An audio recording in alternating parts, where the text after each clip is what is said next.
Bohong, Mbak. Saya tidak kenal dengan orang ini. Mini cepat-cepat membayar minumannya sendiri. Kini dua orang itu mengelurkan uang kepada kasir minimarket yang tampak bingung dengan tingkah dua orang pembelinya. Mbak, terima uang saya aja. Uang dia terlalu besar untuk membayar harga minuman yang tidak sampai 10.000. Mini menarik tangan kasir minimarket itu dan menyerahkan uang 10 ribuan kepadanya. Sekalian bayar punya dia, walaupun dia belinya minuman yang ada manis-manisnya, tapi nyatanya mulutnya pedes kayak bon cabai level 1000. Mini meninggalkan Alex yang mendengus kesal. Niat hati ingin membuat kesal Mini, tapi malahan dia sendiri yang dipermalukan. Sial. Mini sedang memakai helmnya saat Alex menyusulnya. Alex menyekal tangan saat Mini akan buru-buru meninggalkannya. Tunggu. Mini melihat ke arah tangan Alex yang memegang lengannya dengan erat. Padahal tadi udah kesel, tapi dipegang gini aja, kenapa keselnya jadi cinta lagi sih? Maaf tuan, tolong singkirkan tangan Anda, saya mau pulang, ucap Mini cuek. Ia tidak mau memperlihatkan perasaannya secara langsung di hadapan Alex. Ia berusaha menutupinya sebaik mungkin. Kau sudah mempermalukanku. Sekarang tanggung jawab. Alex menarik Mini untuk turun dari motornya dan membawa masuk lagi ke dalam minimarket. Tuan, lepas. Saya bukan kambing yang seenaknya aja diseret-seret begini. Mini meronta hingga membuat pengunjung dan karyawan swalayan kebingungan. Jangan hiraukan dia. Kembali ke urusan masing-masing. Alex berkata kepada orang-orang yang menatap heran kepadanya. Mini meremas-remas tangannya yang memerah. Ia mendengus kesal. Kalau nggak cinta, udah kubuatin racun kamu tuan. Sekarang kamu bawa ini. Ambil barang belanjaanmu sesuka hati. Aku yang bayar. Aku tidak mau punya hutang budi padamu. Alex memberikan keranjang berwarna biru kepada Mini. Saya bisa beli sendiri, tolak Mini.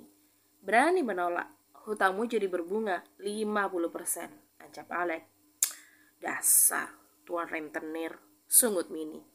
Lalu ia pergi mengelilingi rak-rak tempat barang-barang yang dijual. Saya beli apa tuan? Tanya Mini. Ya terserah, kau mau beli seluruh isi toko ini sekaligus dengan pegawai-pegawainya dan pembelinya akan kupenuhi. Si tuan kaya raya sedang menyombongkan dirinya. Iya, habis itu hutang saya jadi menggunung dan saya akan bekerja seumur hidup hanya untuk membayar hutang, sengutnya. Alex tergelak mendengarnya. Lalu dia mengeluarkan salah satu kartu yang ada di dompetnya. Beli apapun yang kau mau, aku tunggu di mobil. Ini sebagai imbalan aku meminjam tanganmu kemarin. Alex menempelkan kartu di kening Mini, lalu melangkahkan kakinya keluar minimarket. Wow, kartu kredit tanpa batas. Mini menatap kartu di tangannya. Baiklah, Tuan Rentenir, aku akan memberikan pelajaran untuk kelicikanmu. Mini hanya mengambil beberapa barang, hanya produk-produk perawatan tubuh, seperti lulur, minyak zaitun, sampo, dan yang lainnya. Mini kemudian membayar barang belanjaannya. Mbak, sekalian top up uang elektronik ya. Mini menunjukkan layar ponselnya kepada kasir. Setelah selesai dengan urusannya di kasir, Mini keluar dari minimarket dengan senyum sumringahnya. Ia berjalan menuju mobil Alex yang terparkir, mengetuk kaca jendela dan segera mengembalikan kartu sakti milik Alex. Terima kasih tuan, Anda baik sekali hari ini. Mini tersenyum manis sambil mengangkat plastik minimarket yang dibawanya. Alex tersenyum kecil. Kukira kau akan memborong seluruh isi toko, ejeknya. Ah, tidak perlu. Ini saja sudah lebih dari cukup. Sekali lagi, terima kasih ya Tuan Alex. Saya permisi dulu. Mini meninggalkan Alex yang kebingungan melihat sikap Mini yang berubah menjadi manis. Tadi dia mengatai Tuan Rentenir. Sekarang berubah memuji-muji. Dasar cewek aneh. Alex melihat Mini yang sudah pergi meninggalkan halaman minimarket menggunakan motor. Alex lalu menutup kaca mobil kembali dan melirik layar ponselnya yang terus berkedip.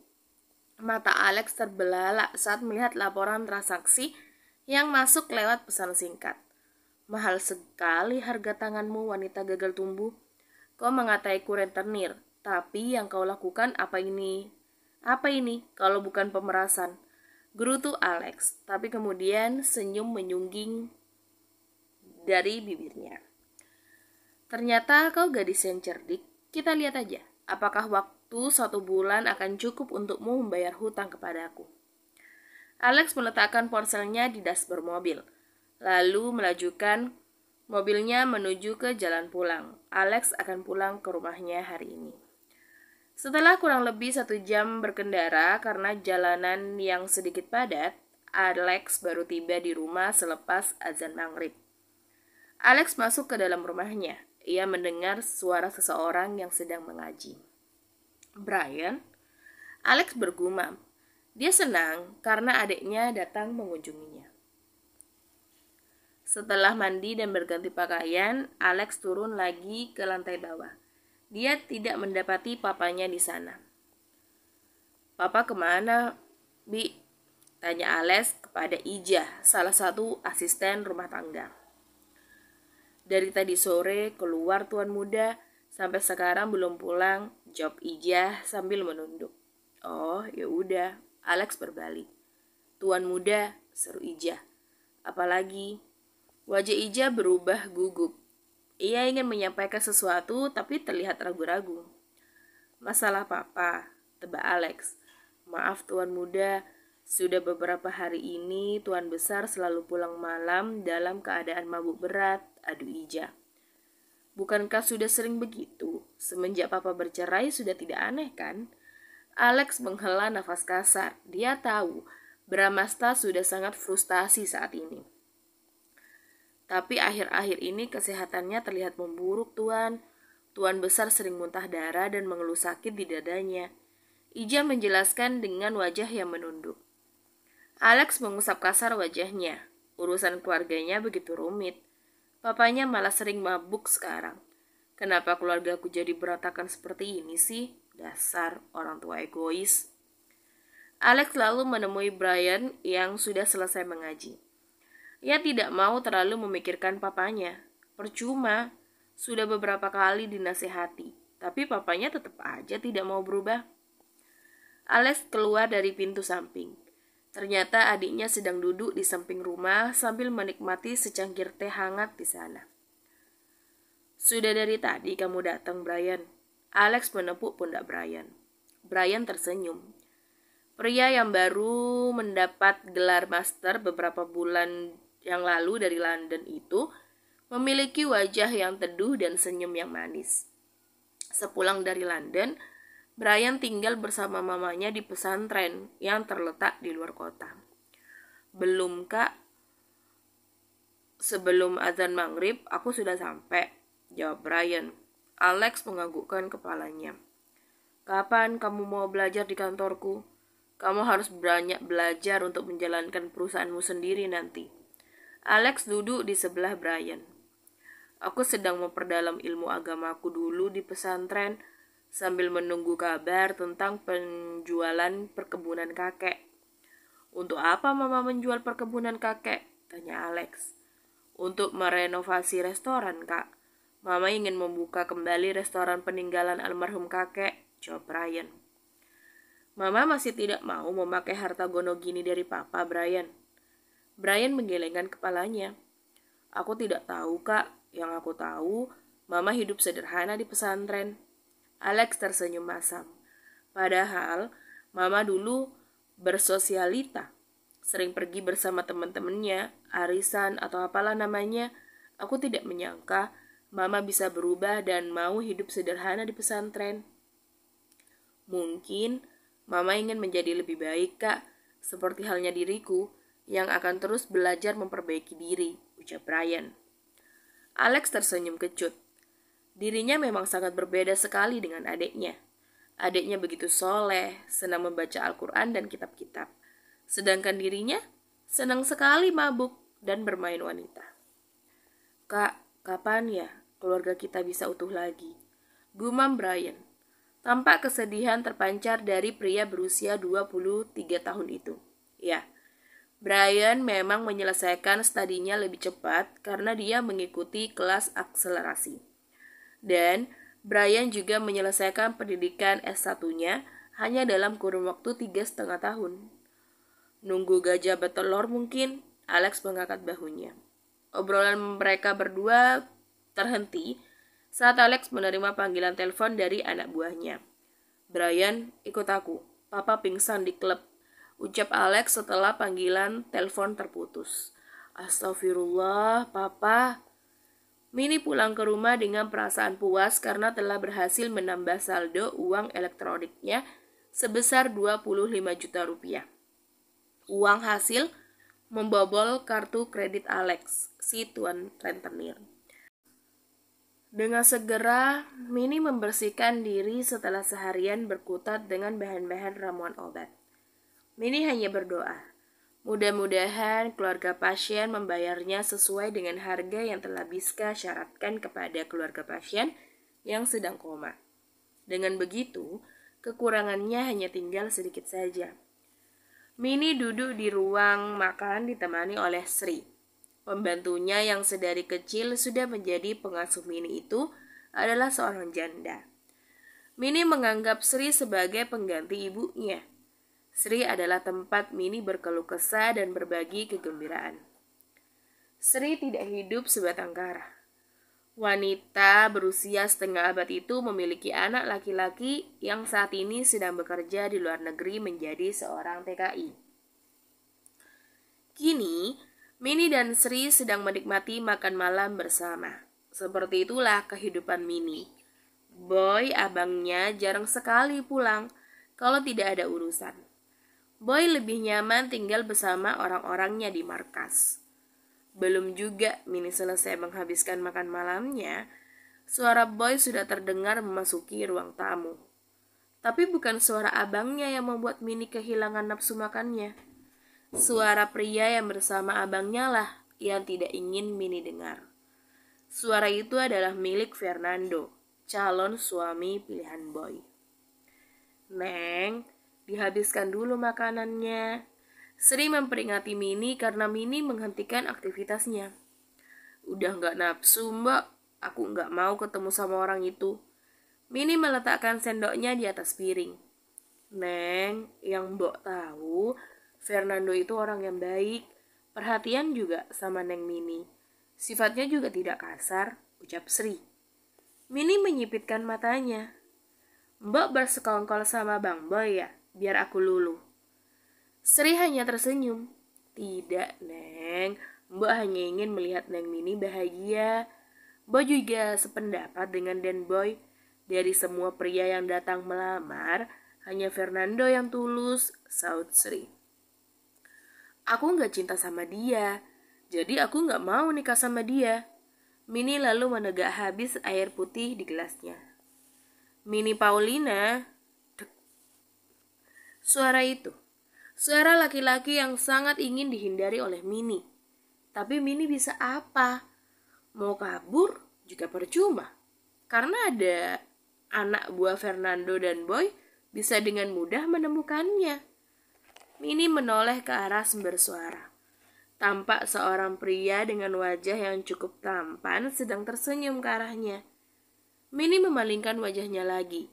Dia tidak mau berlama-lama memandangi pria yang kata Boy adalah calon suaminya.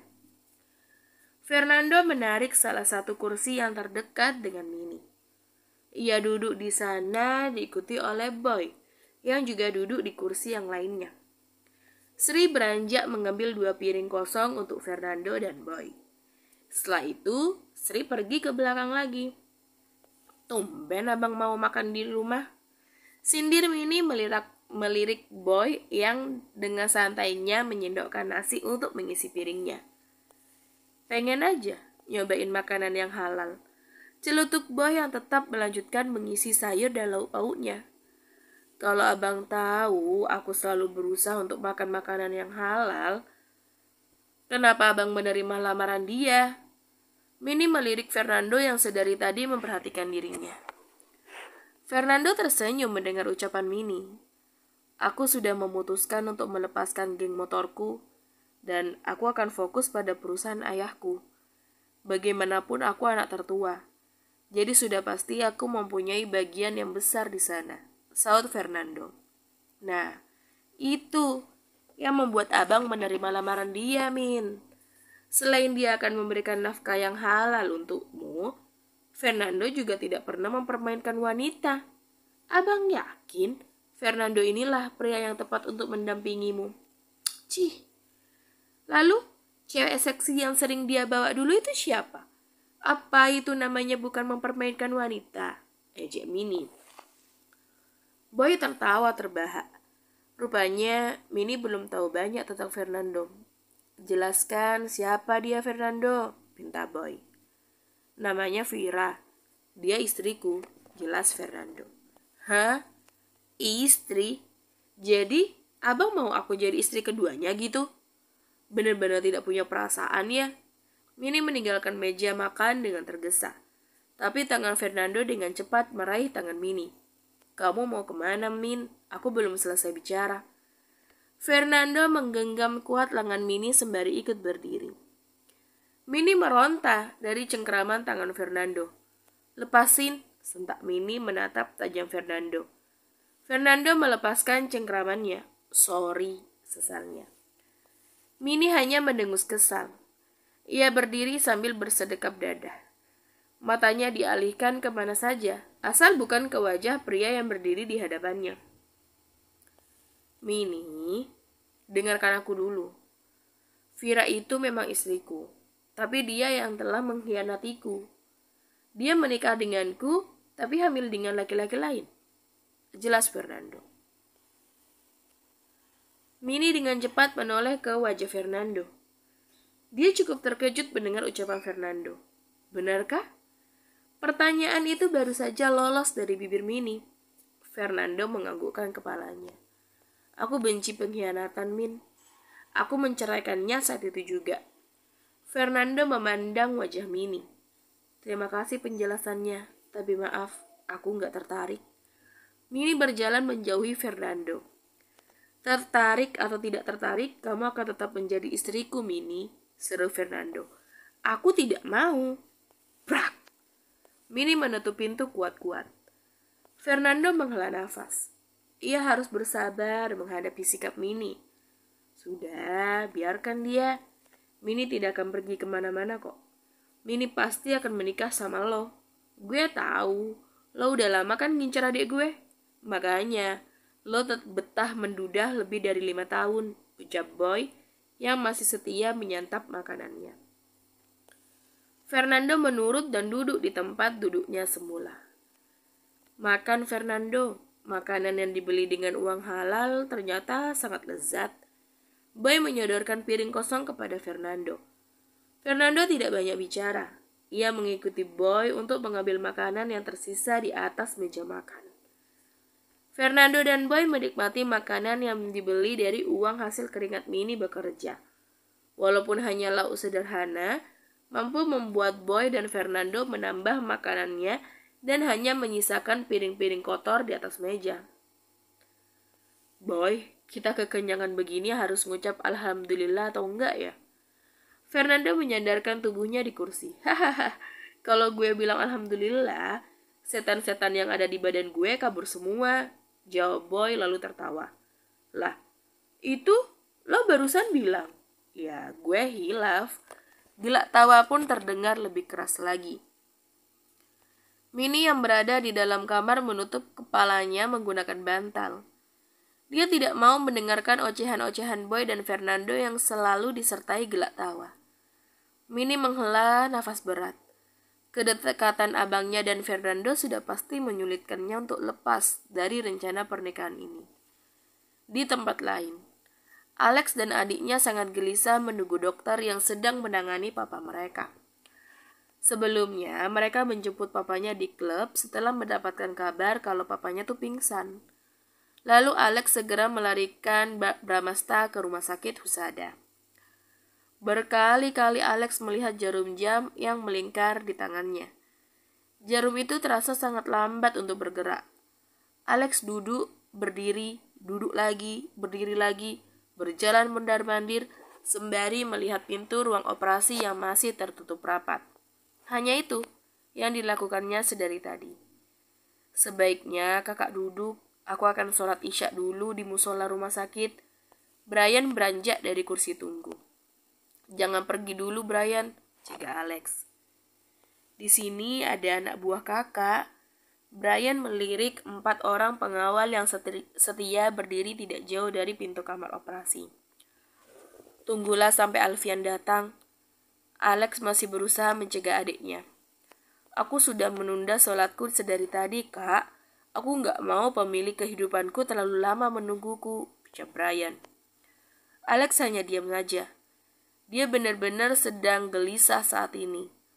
Walaupun Alex seringkali tidak peduli dengan Bramasta, tapi melihat pintu ruangan operasi yang lampunya menyala terang membuat Alex teringat kejadian yang telah lalu. Kejadian yang membuat hidup Alex menjadi kacau, karena dihantui rasa bersalah sampai sekarang. Maaf Tuan, saya datang terlambat. Alfian berlari tergesa mendekati Alex dan Brian. Alex bisa bernafas lega saat ini. Orang yang bisa diandalkan sudah berada di sampingnya. Tuan Brian, Alex menundukkan kepalanya menyapa adik bosnya. Apa kabar Al? Brian mengulurkan tangannya. Alfian membalas jabatan tangan Brian. Baik Tuan. Brian katanya mau sholat isya. Buruan sana, ucap Alex. Brian mengangguk. Kakak nggak ikut sholat? Tanya Brian. Jangan mengejekku, kamu pergi aja sendiri. Brian tidak mau berdebat. Ia sudah sangat terlambat mengerjakan sholat isya. Walaupun sholat isya waktunya sangat panjang sampai menjelang subuh, tapi Brian lebih suka sholat tepat pada waktunya. Sepeninggal adiknya, Alex mengalihkan pikirannya untuk membahas proyek terbaru mereka. Inilah alasan Alex lebih tenang jika Alfian yang menemaninya. Lalu, mereka setuju untuk bekerja sama dengan kita, Al. Tanya Alex setelah pembahasan telah mereka lakukan. Dengan syarat, kita harus memakai model yang telah disiapkan oleh mereka, Tuan. Jelas Alfian. Tidak masalah, selama itu menguntungkan untuk kita, saut Alex. Modelnya itu Nona Enzi, Tuan. Hah? Kenapa harus dia sih? Alex menarik nafas kuat-kuat. Itulah syarat dari mereka, Tuan. Jika kita menolak, proyek ini akan dilemparkan kepada PT Atmajaya, Tuan. Tidak bisa. Kita sudah lama mengincar proyek bernilai fantastis ini. Alex menatap Alfian yang duduk di sampingnya. Aku terima tawaran mereka. Atur jadwal untuk penandatanganan perjanjian kontrak. Tuan yakin? Bukankah Enzi adalah model yang selalu Tuan hindari? Alex mengangguk walaupun berat. Urusanku dengan Enzi adalah urusan pribadi. Aku tidak akan mencampur adukkan dengan masalah pekerjaan. Alex dan Alfian segera menghentikan diskusi mereka setelah lampu ruangan operasi itu padam. Raut wajah dokter yang tersenyum saat keluar dari kamar operasi menandakan bahwa operasi Bramasta berjalan dengan lancar. Dokter dan para perawat lalu memindahkan Bramasta ke ruang rawat inap khusus di lantai tertinggi rumah sakit. Sebuah ruangan dengan fasilitas mewah di dalamnya. Ruangan itu dijaga oleh beberapa bodyguard. Hanya orang-orang khususlah yang boleh memasukinya. Pagi harinya, Mini berangkat bekerja seperti biasanya. Mini memarkirkan motornya di parkiran khusus karyawan rumah sakit. Mini segera meletakkan jari telunjuknya pada alat absensi fingerprint yang tertempel pada dinding di dekat ruangan apoteker. Setelah kira-kira 3 detik dan mesin mengucapkan kata, "Terima kasih," Mini menarik lagi jarinya. Mini memasuki ruangannya. Ia bertukar shift dengan teman kerjanya yang lain. Diliriknya kursi kosong yang biasa diduduki oleh Mima. Bu Mima pindah shift, jadi kamu aman sekarang, tidak satu shift lagi dengannya. Mita, teman yang bertukar shift dengannya seakan mengerti dengan apa yang sedang Mini pikirkan. Senyum Mini melebar, itu tandanya dirinya terbebas dari tatapan tajam Mima. Setelah Mita keluar, tidak lama kemudian Felicia dan beberapa teman satu shiftnya pun datang. Mereka mulai bekerja dengan tenang. Terkadang diselingi celotehan ringan saat bekerja. Mini menjadi lebih tenang bekerja. Ternyata suasana hati yang buruk sejak semalam karena kedatangan Fernando berubah menjadi hari yang menyenangkan saat ini. Waktu istirahat pun tiba. Seperti biasa, Mini pergi ke kantin rumah sakit bersama dengan Felicia. Aku seneng banget Mak Lampir pindah shift. Felicia sampai berjingkrak-jingkrak setelah sekian lama bekerja dalam tekanan. Mini hanya menanggapi dengan senyuman sembari mereka memasuki kantin. Min, kita mau makan apa? Tanya Felicia. Ia menarik kursi kantin dan mendudukinya. Samain aja, jawab Mini. Ia sedang sibuk chattingan dengan Biska. Ternyata ada pasien lain yang membutuhkan ramuannya. Min, ada yang pesan ramuan obat kamu lagi nih. Yang sekarang nominalnya gak main-main, Min. Anaknya ini sudah koma hampir 1 tahun. Dia anak tunggal. Jadi dia bisa bayar berapapun yang kamu mau. Serius, Bis? Serius. Besok aku infoin lagi. Karena aku juga dapat info dari orang yang beli ramuan kamu kemarin. Oke, aku tunggu kabar baiknya.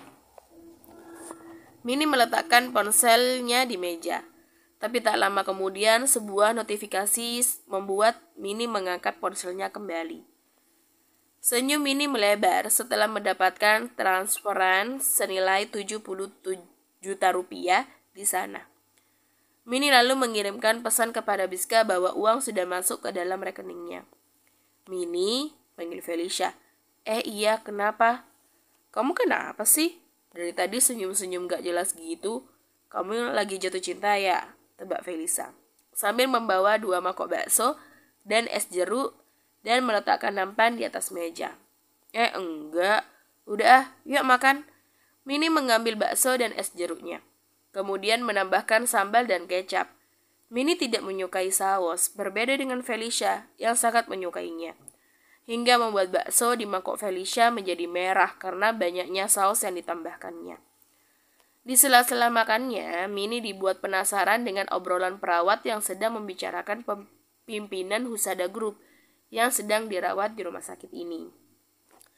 Tapi tidak sembarangan orang bisa masuk ke sana. Dokter dan perawat aja harus menjalani pemeriksaan khusus untuk masuk ke ruangan itu. Benar-benar orang yang berkuasa, ucap salah seorang perawat wanita yang duduk di samping meja Mini. Iya, kamu sudah tahu belum? Kedua putranya. Ganteng-ganteng banget. Beruntung banget ya, Sally bisa bertemu langsung dengan Tuan Bramasta dan kedua putranya, ucap perawat yang lainnya. Jangan lupakan asistennya.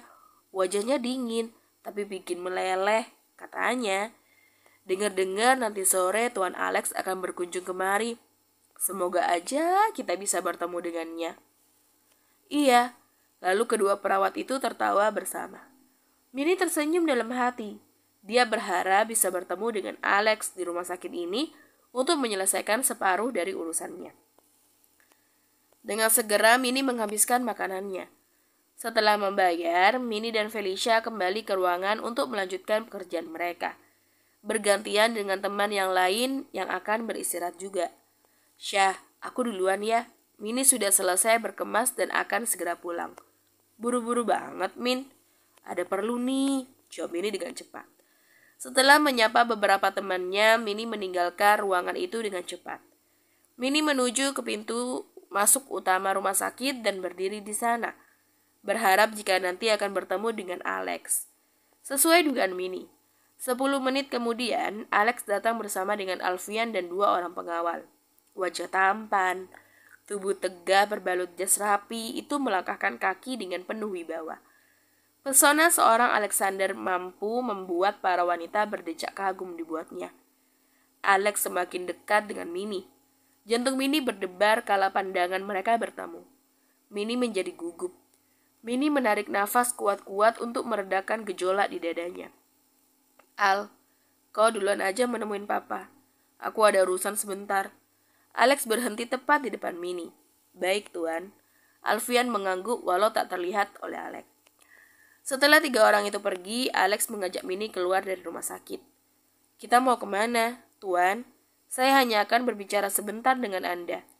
Minnie protes ketika Alex mengajaknya untuk berbicara di luar rumah sakit. "Aku tidak mau harga diriku hancur saat orang-orang melihatku berbicara denganmu." Alex menekan remote mobil mewahnya. "Tapi tadi sepi, Tuan.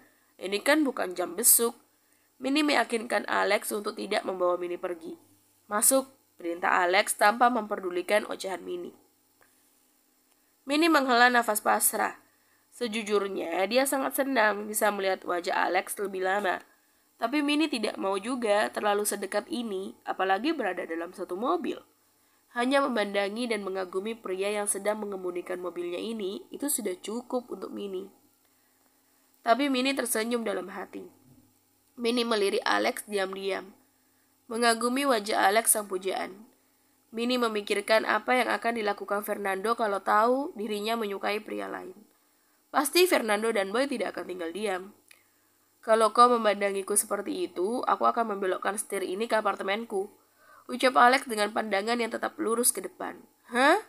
Minnie terhenyak saat suara Alex memboyarkan lamunannya. "Oh, untuk apa ke apartemen, Tuan? Apalagi kalau bukan bersenang-senang. Kau tidak hanya bisa memandang wajahku saja, tapi bisa memandang bagian tubuhku yang lainnya," saut Alex dengan senyum seringai di wajahnya. Minnie segera memalingkan wajahnya menghadap ke jendela. Alex pun tergelak dibuatnya. Ternyata benar, orang ini adalah penjajah wanita. Bukan. Tapi rentenir penjajah. Minnie bergulat dalam pikirannya. Setelah 30 menit berkendara, mobil yang entah sudah berapa puluh wanita yang sudah menaikinya itu berhenti di pelataran parkiran kafe yang tidak terlalu ramai. Kafe itu terlihat berbeda dari kafe pada umumnya. Dari luar tidak terlihat seperti tempat makan, tapi papan nama menuliskan nama Kafe Asmara di sana menunjukkan bahwa di dalam sana memang benar-benar ada sebuah kafe. "Kenapa kita datang kemari, Tuan?" tanya Minnie bingung. Padahal ia cuma ingin berbicara sebentar aja, tapi kenapa harus ke kafe segala? "Aku lapar," jawab Alex. Lalu dia segera keluar dari mobil dan diikuti oleh Minnie. Alex dan Minnie berjalan masuk ke dalam kafe dan duduk di sofa panjang yang terletak di sudut kafe. Mereka duduk berdampingan. Seorang pelayan datang memberikan buku menu kepada Alex dan Minnie. Pelayan itu melirik Minnie dan tersenyum mengejek. "Kenapa orang ini memandangku dengan begitu? Tidak ada yang salah dengan bajuku, kan?" Minnie melihat ke arah dirinya sendiri. Dia memakai pakaian sopan, tidak ada yang salah. "Saya pesan sirloin steak dan salad buah. Minumnya es cappuccino." Alex menutup buku menu dan meletakkan di atas meja dengan sedikit kasar. "Saya pesan jus strawberry aja," ucap Minnie. Minnie memandang pelayan yang sedang menulis pada kertas di tangannya. Setelah pelayan itu pergi, Minnie mengedarkan pandangannya ke ruangan kafe. Interior kafe ini dipenuhi dengan lampu-lampu yang menggantung dan terkesan romantis. Pantas saja dinamakan Kafe Asmara. Siang hari aja kerasa romantisnya, apalagi kalau malam. Pasti banyak pasangan yang makan malam romantis di sini. Pandangan mata Minnie terhenti di sudut kafe yang lain. Minnie dengan refleks menutup mulutnya dan mengalihkan pandangannya keluar jendela. "Makanya matanya gak usah jelalatan. Bukannya di sampingmu ada pria tampan dan kaya raya yang mempesona," ucap Alex dengan rasa percaya dirinya. Hingga membuat Minnie memalingkan wajahnya kembali menatap lurus ke depan. "Tuan, kenapa mereka tidak malu berciuman di tempat umum seperti ini?" tanya Minnie. "Kau akan melihat lebih dari yang mereka lakukan kalau kau datang kemari saat malam hari," jawab Alex dengan santainya. Minnie tercengang dibuatnya. Bagaimana mungkin ada orang yang melakukan tindakan tidak pantas di depan semua orang? Hahaha. Ternyata pikiranmu kotor sekali. Mereka tidak sejauh itu di sini. Kalau mereka ingin melakukan lebih, mereka bisa menyewa kamar yang ada di belakang kafe ini. Alex menyentil kening Minnie. "Tuan juga melakukan itu?" tanya Minnie sambil mengusap-ngusap dahinya. Sakitnya tidak terasa dibanding dengan keterkejutannya pada fasilitas kafe ini. "Kau kira aku lelaki murahan?" Minnie menarik nafas lega. Mungkin pikirannya salah. Alex tidak seperti yang Biska katakan. Mungkin Biska hanya asal bicara selama ini. Aku akan menyeret wanita itu ke dalam apartemenku. Mau mendesah sekeras apapun tidak akan ada yang mendengarkannya, bisik Alex sambil memajukan wajahnya. Tubuh Minnie menegang seketika saat wajah Alex sangat dekat dengan telinganya. Alex lalu menarik diri dan tertawa terbahak. Silakan tuan. Pelayan meletakkan pesanan Alex dan Minnie di atas meja. Dengan cepat-cepat, Minnie meminum jus yang ia pesan. Bisikan Alex membuat bulu kuduknya berdiri. Sekarang Minnie tahu bagaimana para wanita tidak tergila-gila dengan tubuh Alex. Hanya sebentar aja Minnie duduk bersamanya, sudah dibuat panas dingin karenanya. Minnie juga sekarang yakin kalau Alex memang seorang pria Casanova.